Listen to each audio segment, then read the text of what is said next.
Buongiorno a tutti, sono Antonio Maresca, mi occupo di consulenza, formazione e coaching in ambito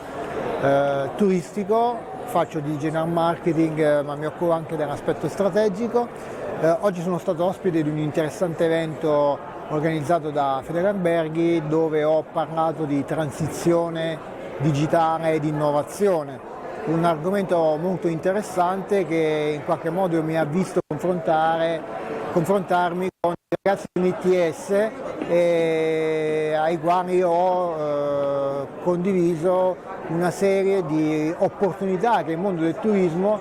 che in questo momento soffre un po' di fascino per queste generazioni, sono le opportunità che questa transizione digitale può offrire al proprio futuro professionale.